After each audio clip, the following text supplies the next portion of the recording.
Sunday afternoon, 1978. You walk into the living room and there it is. A ceramic gnome sitting on the windowsill, staring out at the street like he's keeping watch. He's got a red hat, a painted smile, and a chipped ear that nobody ever mentioned. Your Oma had one. The neighbors had 3. Nobody ever explained why they were there. That's just one of 25 items in this video that made absolutely no sense, but lived in German homes for decades. You might have forgotten half of them, but the second I mention them, they'll come straight back. The Thermoskanne, the thermos flask, was not optional in a German household. It was law. A large, heavy flask that sat on the kitchen table from morning until whatever time the last person finally gave up on coffee. The idea was you'd brew a full pot early and it would stay warm all day. And it did stay warm. Technically, by noon, it had the temperature and consistency of something you'd find on a radiator. By 3 in the afternoon, it tasted like hot regret. You'd pour it anyway because making a fresh pot felt like admitting defeat. Every Oma in the country had one with a floral pattern on the side that had been there since 1969 and was not going anywhere. The Nierentisch, the kidney-shaped coffee table, showed up in West German living rooms in the 1950s and never really left. Asymmetric, low to the ground, usually in teak or something pretending to be teak, with legs that tapered to a point. It looked like a piece of modern art. It was actually a shin destroyer. And you'd walk through the living room in low light and clip the corner of it and spend the next minute hopping in silence because you didn't want to admit what just happened. Children used them as racetracks. Adults put a doily on top and called it sophisticated. Both were correct. The Kachelöfen was a tall, tiled stove built into the corner of the room, sometimes floor to ceiling, glazed in white or green or deep blue. In older homes across Bavaria and Baden-Württemberg, these things were the heart of the house. You'd load it with wood or coal in the evening, and it would radiate heat slowly through the night. The problem was the morning. It had given everything it had by about 4 a.m. By the time you woke up, the room was cold again, and the stove was just a very large, very beautiful object that was no longer doing anything useful. Lighting it again took patience most people didn't have before coffee.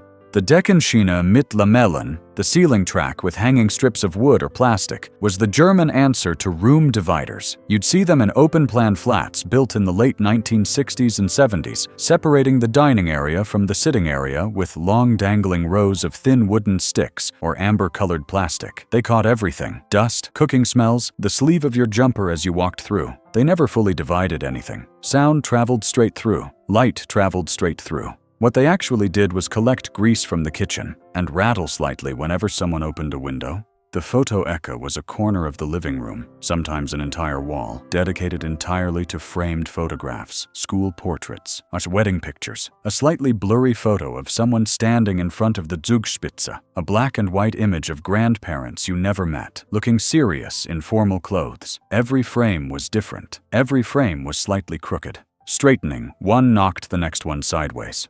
The whole wall was always 3 degrees off from level, and somehow that was fine. Nobody took them down. New ones just went up around the old ones until there was no wall left, only faces. The warm Halteplatte, the electric hot plate for keeping food warm at the table, was the centerpiece of every Sunday lunch and every birthday gathering. A flat ceramic surface that plugged in and sat in the middle of the table so the dishes could stay warm while everyone was served. In theory, brilliant. In practice, the Braten went from hot to dry in about 8 minutes. The Soße developed a skin, and the Rotkohl, already a dish of strong opinions, became something even more committed to its position by the time it reached the 3rd helping. The plate stayed on long after the food was gone, because unplugging it required someone to admit lunch was over. The Sektgläser set lived in a dedicated cabinet in the dining room or the hallway, untouched for the entire year except for New Year's Eve and the occasional engagement. Tall, thin glasses with long stems, often with a slight gold rim. 6 of them, sometimes 8. They were never used for anything else. Not for juice, not for water. Exclusively for sect at midnight on the 31st of December. Then they were washed carefully, dried with a separate cloth, wrapped loosely in tissue, and put back exactly where they came from until the following year. If one broke, the set was somehow never replaced. You just had 5.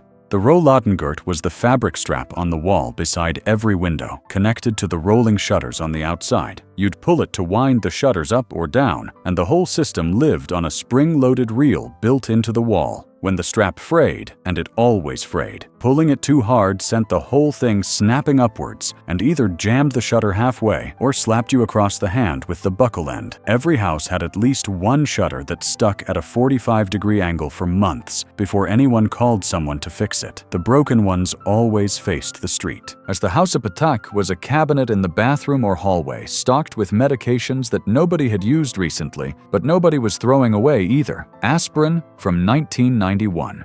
A tube of something in a language that wasn't German. 3 different types of bandage. Eye drops with a date that had been scratched off. Cough syrup in 3 stages. Full bottle, half bottle. Bottle that had been there so long, the syrup had separated into 2 distinct layers. Whenever anyone got ill, the cabinet opened. Everything got looked at carefully, and then someone drove to the pharmacy anyway. The Pressglasvases, the pressed glass vase, sat on every sideboard and every windowsill in a certain type of German home, usually an amber or green, with a textured pattern pressed into the outside. They came in sets, and they were indestructible. You could not break one if you tried, which made them almost impossible to get rid of. They passed from household to household through decades. Nobody bought them new. They just arrived, from a grandmother, from a house clearance, from the shelf at a market.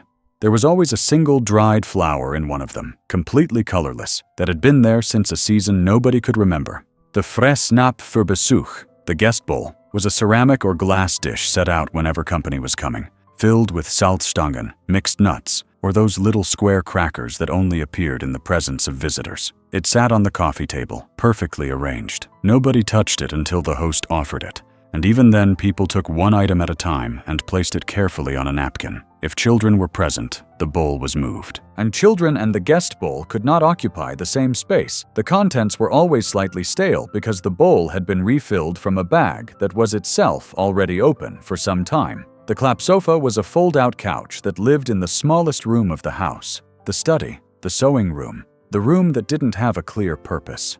It folded out into something approximately bed-sized, with a thin mattress and a bar directly in the center that found the middle of your spine within about 15 minutes. This was the guest bed. Visiting relatives slept on it without complaint, because complaining about the guest bed was not something you did. Years later, as adults, those same relatives would mention it in conversation, and everyone in the room would wince in recognition. At the Emeletopf, the enamel pot, was a speckled blue and white pot that had been on the stove since before living memory. It was used for soupa, for milch, for boiling eggs, for things that didn't have a name. The enamel chipped. The chipped areas turned brown. Nobody threw it away. A chipped enamel pot was still a pot. Some of them had been passed down through 3 generations and looked exactly their age and were still being used every Tuesday for Erbsen-Suppe as though nothing had changed since 1963, because nothing had. The Schallplattenschrank was a dedicated piece of furniture, low, wide, often in teak again, built specifically to house a record player on top and LP collections in the compartments below. The records were organized by some system that only the person who organized them understood. Attempting to find something specific without guidance took a minimum of 12 minutes. The needle on the record player was always slightly dull. Everything played a little warmer and slower than intended, which honestly suited the music. On Sunday evenings, someone put on Schlager, and the whole house smelled like coffee and floor polish. The Bettwäsche mit Monogramm, bedding monogrammed with embroidered initials, came as part of a Aussteuer, the household trousseau that women assembled before marriage. Sets of linen with the first letters of both names, stitched in a corner, stored in the wardrobe. They were the good bedding. They came out for guests and sometimes for high holidays. The rest of the time they sat in a stack, precisely folded, growing the particular scent of a wardrobe that is opened only for special occasions. And using the monogrammed set on an ordinary Tuesday felt somehow like a category error. The Federdecken, the massive feather duvet, was not a normal duvet. It was a commitment, heavy, warm, and so full of feathers that turning over in the night caused a minor weather event. Feathers escaped constantly. You'd find them on the other side of the room, in your hair, occasionally in your coffee. The cover had buttons at the bottom that were always slightly misaligned, so one side was always longer than the other. You'd adjust it before sleep, and it would migrate entirely to one side by 3 a.m. People who shared a bed fought low-level wars over the Federdecken for decades without ever resolving anything. The Holzschnitzerei an der Wand, the carved wooden wall hanging, showed up in homes across southern Germany and the Alpine regions. But you'd find versions of it everywhere. A painted wooden plate, a carved eagle, a scene from a forest. It went above the door frame or beside the coat hooks. In Oma's house, it was slightly religious. In the holiday flat, it was a stag. Nobody had bought it recently. It had been on that wall since the house was built, and leaving a nail hole when you took it down was worse than leaving the carving up, so it stayed. The Gelbe Seiten, the yellow pages, had its own shelf. Not a drawer, a shelf. In some homes it shared space with a notepad and a pen on a string. The pen on a string never had ink. The notepad was mostly used for taking down phone numbers in handwriting that became illegible by the next morning. The yellow pages itself was used genuinely and sincerely right up until the point it wasn't. And even after that, nobody threw it away, because what if the internet went down? Some of those directories are still there, behind the door under the stairs, holding up a box of miscellaneous cables. The Sparstrumpf, the saving sock or household tin, was kept somewhere specific that every member of the family knew, but nobody discussed openly. A biscuit tin on a high shelf, a ceramic pig on the windowsill, a small lockable box in the kitchen drawer. Coins went in, small notes went in. It was for emergencies, for something special, for a reason that was never fully articulated. When something actually went wrong, a bill, a repair, a sudden need, the tin came down. The contents were counted with complete seriousness, and whatever was in there was either exactly enough or almost enough, and either way it mattered. So the Hausflurspiegel was the hallway mirror, usually tall, usually with a narrow shelf at the bottom, and always slightly too dark to be useful. You'd check yourself before leaving the house and see a version of yourself that was approximately accurate. Keys lived on that shelf, or were supposed to. So did a small dish of loose change, a packet of something that had been there since winter, and at least one item that belonged in another room and had been placed there temporarily 6 months ago. The mirror reflected the front door and made the hall look slightly larger than it was. That was its only real achievement. The Straßenschuhe-Regel, the no outdoor shoes rule, was not written down anywhere. It was understood. You entered a German home and the shoes came off at the door. There were often Hausschuhe, guest slippers was provided, like in a small rack beside the mat. Some were the foam kind, some were older and had clearly belonged to someone who no longer visited.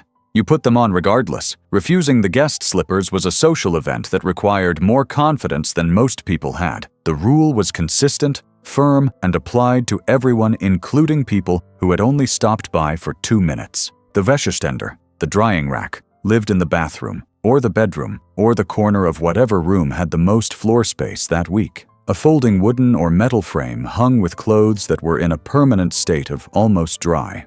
There was always laundry on it. The same items appeared to move between washes, dried just enough to be moved, washed again, returned to the rack. In winter, the rack went near the radiator and caused the room to fill with a warm, damp air that smelled like clean things in an enclosed space, which is its own very specific smell that anyone who grew up with it will recognize immediately. The Beiterdose mit Glasdeckel, the glass-lidded butter dish, sat on every kitchen table from breakfast until whenever the last person wanted bread, and then it went back in the fridge. It was always slightly cold, so the butter was always slightly too firm to spread without tearing the bread, which everyone accepted without comment. The glass lid left a ring of condensation on the table. Someone wiped it. The dish went back. This happened every morning for decades without variation or complaint, which is actually a kind of perfection when you think about it. And the Klönschnack corner, not the Hamburg dialect specifically, but the idea behind it. The armchair positioned beside the window, angled slightly toward the street. Not to be nosy, simply to be informed. To know when the neighbor left for work, and when the delivery van arrived and whether the family down the road had visitors again. The chair was always in use. There was always someone in it. A cup of coffee on the arm, a slight angle toward the glass. In new houses, the living room was at the back. In old houses, the living room faced the street. Old houses were better for this. If anything in this video reminded you of a home you knew, a smell, a shelf, a specific object sitting exactly where it always sat, drop a comment below. Tell us which one your family had, and if you know someone who grew up with any of these, send it to them. They'll know exactly what you're talking about. Please subscribe to keep these stories alive.